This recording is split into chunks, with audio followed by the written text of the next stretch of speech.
The stale smell of cheap coffee and dust floating in the weak Lower East Side sunlight couldn't hide the tight feeling in Silas Locke's small office. The slow morning was gone. 10 o'clock brought Dr. Arlen Vance and his companion, Hank Morgan. Hank was the heir to the fading Morgan money and the cursed place called Blackwater Hollow. He was like a wild storm squeezed into a city suit. Maybe 30 years old, built thick and strong like a fighter made small. His eyes were black as mountain stone under heavy dark brows. He gave off a restless energy, the kind you get from wrestling trees or fighting off wild animals. He looked completely wrong among Locke's files and old chemical stains. "Mr. Locke," Hank said, his voice rough. He didn't bother with hello. "Doc Vance brought me, but truth is, I'd have crawled over broken glass to get here. Got something not right." He slapped a plain grey envelope onto Locke's beat-up wooden desk. The address, Hank Morgan, the Excelsior Hotel, was written in sharp, blocky letters. The postmark said Charing Cross. From the day before, it looked like an accusation. Locke, thin and still like a waiting cork, didn't touch it right away. An unusual hello to the city, Mr. Morgan, more than just finding it too loud. Unusual. Hank let out a hard, empty laugh. "Try pure creepy. Found this waiting for me this morning. Doc says it ain't ghosts, but whoever sent it sure believes in something bad." He pushed the envelope closer. "Open it." Locke used a letter opener. The metal blade caught the light.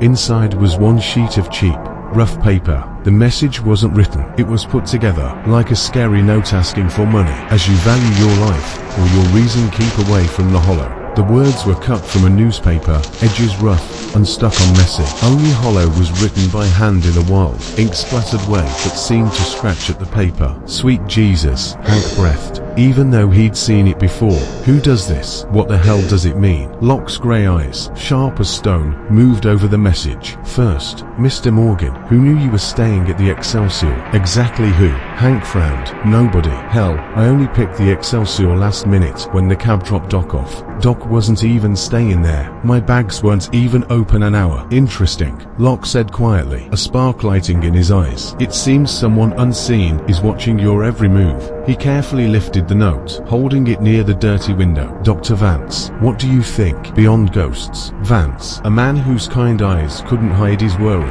fixed his glasses. "The way it's made is real, crude, but the want behind it. Silas, it smells of the old fears. Someone believes the stories enough to try and scare Hank away." "Stories?" Hank's knuckles turned white on the chair arm. "Seems I'm the only one who don't know what's waiting for me in Blackwater. All in time, Mr. Morgan," Locke said, his voice low and steady. "First, this thing, Watson, yesterday's New York Chronicle." His partner, Jack Watson, a solid man with a careful look, handed over the big newspaper. Locke turned past loud headlines about strikes and city boss fights, stopping at the opinion page. His finger pointed at a piece arguing about railroad companies. He read out loud, "As you value your money, safety, or your very mind, keep away from such risky business." Locke's head snapped up, eyes bright. "See, as you value your reason, life, value, keep away," all taken right from this piece. The word life is a little crooked. The cutter was upset, in a hurry, afraid of being caught. "Maybe." Hank and Vance stared, shocked. "How in heaven?" Vance stammered. "Print has a fingerprint, Doctor," Locke stated, touching the newsprint on the note. "The Chronicle uses a special type, a little thinner, spaced just so. To me, it's as clear as telling bare bones from cat bones. This paper," he tapped the scary note, "is cheap stuff, found in cheap rooms and hotels. The glue is quick stuff, used by clerks. And the pen that wrote hollow," it sputtered, "ran dry. The sign of a bad hotel pen, starved of good ink." He leaned back, putting his fingers together. "Our letter writer, only someone smart reads the Chronicle's opinions. Tried a simple trick. He was scared Mr. Morgan might know his writing. He worked fast, likely in a hotel room near Charing Cross. Very nervous. If we check the trash of those places for yesterday's Chronicle." He let the idea hang. Hank shook his head, a muscle jumping in his jaw. "All right, Locke, that's something, but there's more. Something smaller, maybe dumber. Last night, I bought new boots. Good, strong leather, for the hollow. Left them outside my door at the Excelsior to be shined.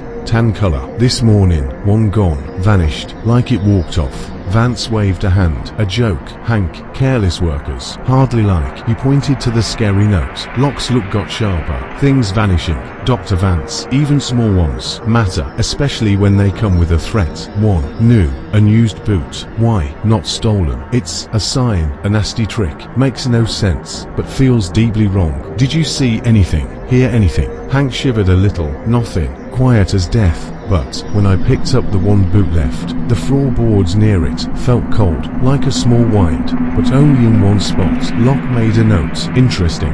Now, Mr. Morgan, you've told us your bad welcome. Time you knew what storm you're walking into. Dr. Vance, please, tell the story of Blackwater Hollow. Vance took a deep breath, his voice dropping into the rhythm of a dark mountain tale. He told of Hank's uncle, Elias Morgan, found dead 3 weeks back on the edge of the falling down Morgan place. Blackwater Hole, not just dead, torn apart, his face stuck in pure, deep fear, ice popping, but no wound on him except mud from the hollow, and the tracks, huge, twisted animal tracks leading towards the poison swamps left by the Morgan family's old chemical factory, tracks that just disappeared on hard ground. He spoke of the age-old curse whispered in the hills, the stag, not an animal but a mean spirit born from the land's ruin, looking like a huge, bony deer, antlers like white bone, said to hunt the Morgans for their greed that poisoned the earth and sky. Elias had laughed, too, until the end. Hank listened, his face pale under his outdoor tan, his fists clenched bone white. When Vance finished, the quiet was thick enough to choke on. So, Hank finally said, his voice rough, I ain't just getting a broken house and bad land. I'm getting a family curse served up by a bone-deer devil. He looked from Vance to Locke. And you ain't sure if this is police work or ghost work? Yes, Locke said. The lines are fuzzy. This letter, he tapped the cut-up note, shows someone human knows more than us. Someone scared enough to warn you, or smart enough to use the story to scare you off, for their own reasons. Maybe the mine rights Elias wouldn't sell. The trees. Blackwater hides things worth killing for. Curse or not. Vance leaned close. The warning could be real. Silas. Someone trying to save Hank, or get rid of someone in the way. Locke said coolly. Anyway, Dr. Vance, you've brought us a very interesting puzzle.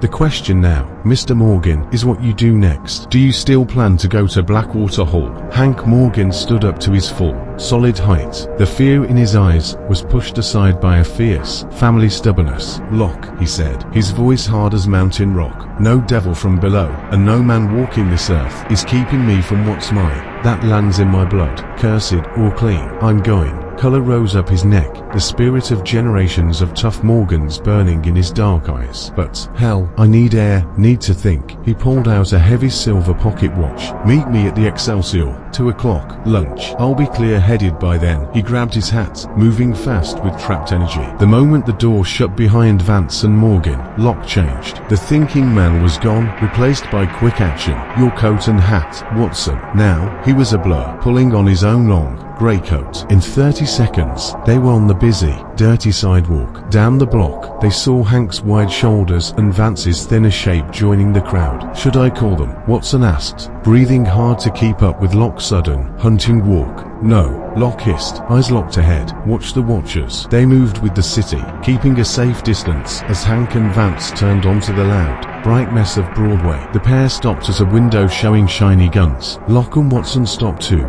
pretending to look at dusty things in a pawn shop window. That's when Locke saw him. Across the street, half hidden by a delivery wagon, sat a beat-up black checker cab. Not strange, but the man sitting low in the back seat was a man, face hidden by a pulled-down hat, and the cab's roof shadow, but the eyes. Locke caught them for a split second as the man looked down the street, hard, dark, and fixed right on Hank Morgan, and under the hat, a thick, very black beard. He knows me. The man in the cab went stiff. He saw Locke seeing him, a rough, harsh yell, lost in the city noise, and the cab jumped forward, tires screaming on the street as it cut wildly across traffic. Damn it, Locke yelled. He ran into the street, Watson rushing after him. Horns blasted, people shouted. The checker cab, engine roaring, dodged trucks and streetcars like something chased by hell. Locke, jumping aside from a cart, tried to see the license plate. MY-704. He shouted to Watson, already knowing chasing on foot was useless. The cab vanished down a side street, eaten by the tall buildings. Locke stopped, breathing hard, a rare look of anger and defeat on his sharp face. He hit a lamppost softly with his fist. Blind, Watson. We walked right by him. Write this mistake down big. Let it weigh against my wins. A spy, Watson gasped, trying to catch his breath. Yes, Locke snapped, looking at the empty spot where the cab had been. He's been following Morgan since he got here. How else explain knowing the hotel? I looked earlier while Vance talked, checked the street, but he was moving, watching from a rolling box. Clever. He started walking fast back towards Broadway. Watson keeping up. His weak spot. He needs his driver. We find the cab driver. We find a start. You got the number. 2704. Watson asked, impressed even with the loss. Of course, Locke said sharply, but the mistake was the plan. I should have just grabbed another cab right away. Followed him easy. My jump, my speed, scared him off. Like a beginner, he said the word like it was poison. Did you see his face? Just the beard. Thick, black as coal. Probably fake. Locke muttered. A bad trick for daytime. He stopped suddenly outside a plain door with a brass sign. Empire District Messenger Service. Inside smelled of sweat and telegraph wires. The boss, a busy man named Wilson, smiled seeing Locke. Mr. Locke, always good. What can Empire do today? Wilson, I need Cartwright. Fast. A moment later, a thin boy with smart, sharp eyes appeared. Mr. Locke, sir. Cartwright, Locke said, pulling a typed list from his coat. 23 hotels, all close to Charing Cross Station. He gave the boy some coins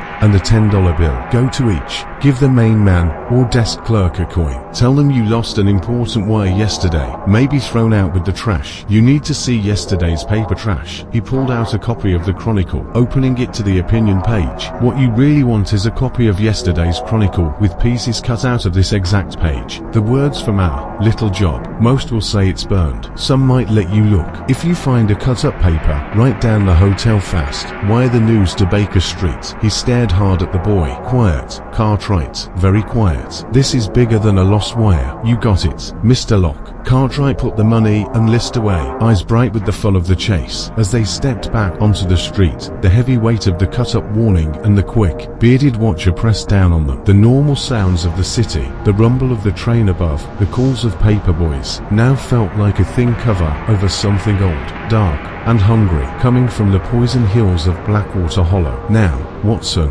Locke said, his voice a low growl that mixed with the city noise. We find the driver of Checker Cab NY2704, and then we get ready for lunch with a man touched by a curse. In a city where his enemy hides in plain sight, he looked up at the tall buildings of Manhattan, but his thoughts were already in the rotting, foggy hills of Appalachia, where the story of the stag waited. The hunt had just jumped deep into the dark heart of American fear.